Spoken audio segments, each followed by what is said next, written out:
और सीधा रुख करते हैं अपने सहयोगी सूरज मोहन झा की ओर। सूरज, अगर सुप्रीम कोर्ट में देखा जाए बहुत महत्वपूर्ण बिंदुओं पर अपनी बात कही सुप्रीम कोर्ट ने, लेकिन एक महत्वपूर्ण बात यह भी है कि वहां पर आंदोलनरत किसानों या किसान संगठनों की ओर से कोई मौजूद ही नहीं था। ना तो उनका कोई नुमाइंदा था, ना कोई वकील था, ना उनमें से कोई और मौजूद था।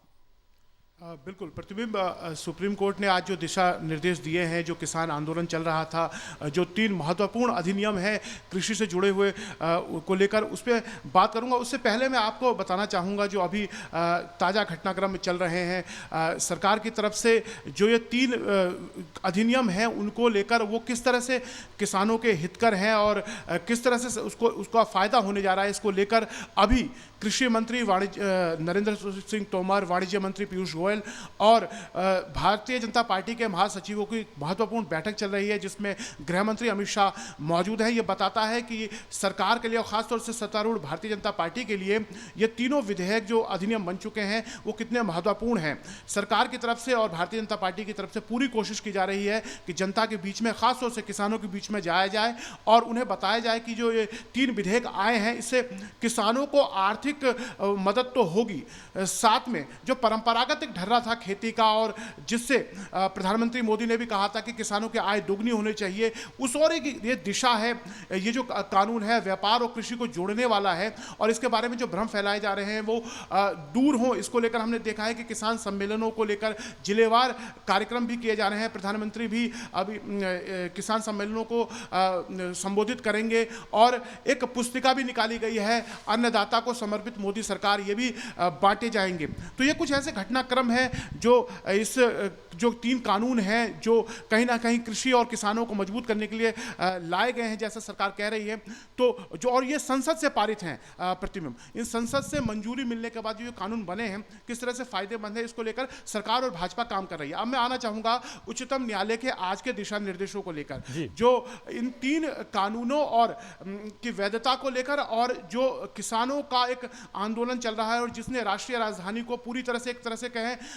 बीते 22 दिनों से बंधक बना रखा है, इसको लेकर आज उच्चतम न्यायालय में मामला गया, जिसमें साफ तौर पर उच्चतम न्यायालय ने कह दिया कि कहीं ना कहीं जो राइट टू प्रोटेस्ट है, जो आपका आंदोलन करने का या आपका विरोध करने का जो अधिकार है उसे नहीं छीना जाएगा और किसानों को इसका अधिकार है, वो अगर इसे शांतिपूर्ण तरीके से करते हैं और तो वो किसी भी कानून का विरोध कर सकते हैं, उनका मौलिक अधिकार है। लेकिन साथ में सुप्रीम कोर्ट ने यह भी साफ कर दिया कि किसानों के बाद दिल्ली या उसके आसपास के लोगों का भी अपना एक अधिकार है, उनके अधिकारों का भी हनन नहीं होना चाहिए। उच्चतम न्यायालय ने यह भी कहा कि शांतिपूर्ण और जब तक किसी को नुकसान ना हो, आंदोलन के विरोध में कोई बात करनी जो है वो जरूरी नहीं है। सरकार के तरफ से जो दलील कोर्ट में दी गई कि जो कोरोना महामारी, जो वैश्विक महामारी का इस समय चल रहा है और हमने देखा है यूरोप में वो दोबारा से आ चुका है और जिस तरह का मौसम है राष्ट्रीय राजधानी में भी इसके खतरे हम देख रहे हैं, वो देर सवेर रहते हैं। ऐसे में किसान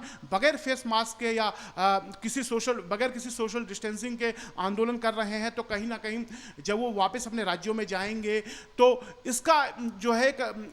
नुकसान हो या महामारी का फैलाव का डर है, उसका भी ध्यान रखना चाहिए। तो आज सुप्रीम कोर्ट ने जो 3 ये कानून हैं इनको लेकर वैधता को लेकर कोई भी फैसला नहीं दिया है। उन्होंने कहा इस पे बाद में विचार किया जाएगा। आज उन्होंने किसान के आंदोलन जो आंदोलन चल रहा है, जो अभी तक शांतिपूर्ण है, तो उन्होंने कहा इनको अधिकार है, लेकिन दिल्ली या राष्ट्रीय राजधानी के लोगों को नुकसान ना हो, क्योंकि अभी तक जिस तरह से हमने देखा है किसानों के आंदोलन की वजह से दिल्ली की जो सीमाएं हैं वो बंद कर दी गई हैं और इस वजह से जो ज़रूरी सामान है दिल्ली में, दूध हो, सब्जियां हो, उनकी कीमतें काफ़ी बढ़ गई हैं। तो उसको लेकर भी उच्चतम न्यायालय एक रास्ता निकालने की बात कर रहा है। साथ में उसने आगे कहा है कि एक बातचीत का जरिया होना चाहिए, क्यों ना एक निष्पक्ष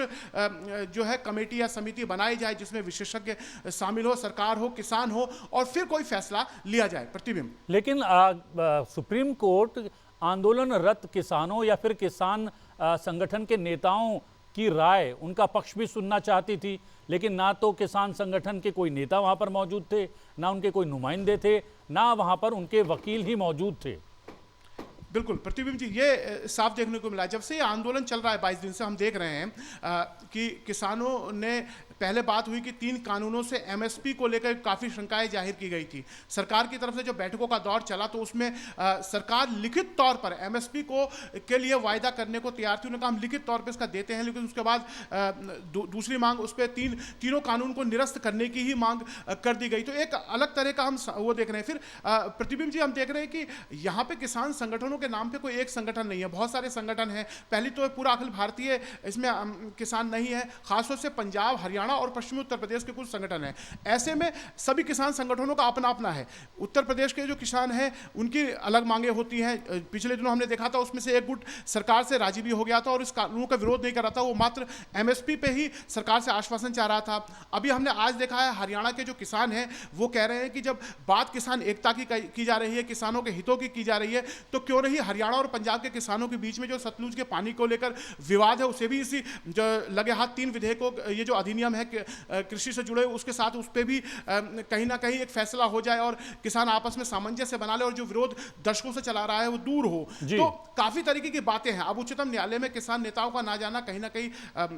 दर्शाता है कि जो संसद से पारित विधेयक है उसको लेकर भी असंतोष है और कहीं ना कहीं जो न्यायपालिका में भी वो अपना पक्ष नहीं रखना चाह रहे हैं। लेकिन हो सकता है अब चूंकि उच्चतम न्यायालय ने एक कदम आगे बढ़ाया है और एक निष्पक्ष समिति की बात की, तो आगे आने वाले दिनों में हो सकता है कि किसान नेता भी वहां पहुंचे। प्रतिबिंब जी जी, और इस पर अभी कुछ जल्दी होने वाला नहीं है क्योंकि अभी कोई नई तारीख नहीं दी गई है इस पूरे मामले को लेकर, और कल के बाद जो है नए साल की छुट्टियां होती हैं कोर्ट्स में, उन छुट्टियों पर चले जाएंगे सारे जजेस। लेकिन जानकारी के लिए, बातचीत के लिए सूरज बहुत बहुत धन्यवाद।